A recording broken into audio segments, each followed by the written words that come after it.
Sou Rodrigo Klein, esse é o canal Tecnologia Brasileira. Hoje eu vou trazer para vocês aqui algumas informações sobre o 53º indicador do Ranking Global de Inovação, mais especificamente sobre o resultado do Brasil nesse indicador, algumas comparações com outros países. E esse indicador, nas minhas contas, é 53º, mas o próprio indicador não utiliza essa numeração. Eu estou usando essa numeração com referência ao relatório de 2024. Na verdade, eu comecei a fazer essa série no ano passado, né? Eu estou terminando agora. Mas eu vou falar sobre esse indicador, que é o primeiro indicador do pilar saída de conhecimento, Knowledge Output. Esse indicador, basicamente, ele é uma relação entre o número de patentes por bilhão de PIB.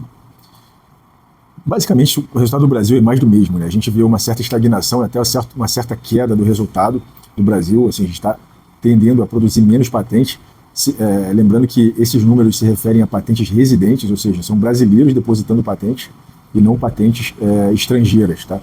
Porque em termos de patente estrangeira, o nosso país recebe bastante depósito, mas os brasileiros mesmo não depositam muito.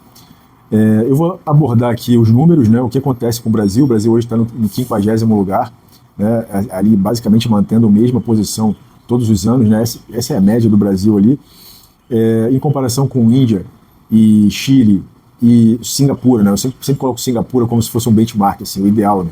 Singapura, apesar de ter um valor alto de produção de patentes, continua crescendo, né? Assim, a produção por bilhão de PIB. E a Índia, a gente vai ver aqui no gráfico daqui a pouco que a Índia está apresentando números assim extraordinários de produção de patentes, graças a algumas ações do governo indiano, tá? Eu diria que no Brasil essa quantidade de patentes está bem abaixo do ideal. Um país que tem a ambição, né, de ter uma tecnologia própria, né, um corpo tecnológico próprio, precisa produzir suas próprias patentes.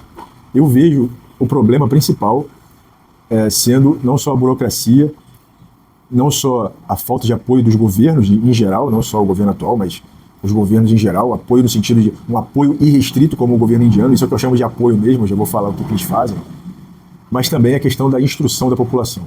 Eu acho que patente é algo que você tem que começar a aprender já na escola. No segundo grau, você já tem que saber o que é uma patente. Você já tem que saber ter acesso às patentes, saber encontrar uma patente.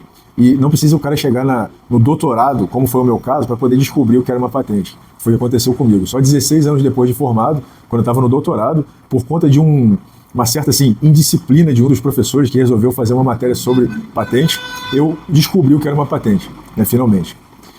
Tardiamente.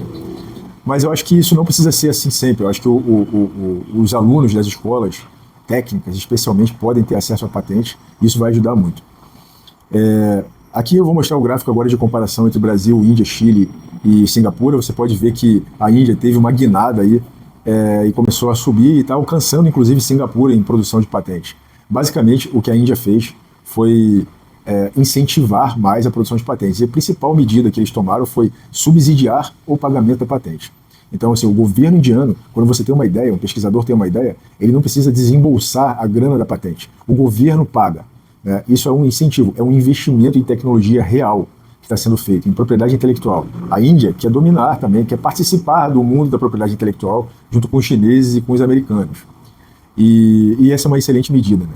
Outra medida que os indianos estão tomando é uma análise expedita das patentes, ou seja, você deposita uma patente e você vai ter uma análise expedita. Você não vai levar anos até receber uma resposta sobre sua patente. Você pode simplesmente saber se aquilo é patenteável ou não, rapidamente, e você pode prosseguir para uma outra ideia. Isso também é bastante interessante. Isso vale especialmente para startups. Quer dizer, esse prêmio, né, existe também um prêmio que eles dão, né, por um reembolso, né, por depósito de patente. E só essas duas medidas já são suficientes para melhorar muito. Além disso, tem a questão da agilidade, né? A digitalização de todo o processo de entrada de patente na Índia, praticamente todo o processo digitalizado. Então, assim, a Índia é um estudo de caso para o Brasil, assim, deveria ser usado como referência para o Brasil, né? Já falei aqui em outros vídeos que a China deveria ser usada como referência, já falei do Chile e agora estou falando da Índia. O governo brasileiro, no ponto de vista tecnológico, deveria buscar mais outros países. Eu não sei se isso já acontece, fazer a minha-culpa aqui para caso isso já aconteça, né? Eu não sei. Mas assim, deveria ter uma ação concreta do governo brasileiro para mapear esses países que vão bem nesses assuntos e tentar reproduzir isso aqui.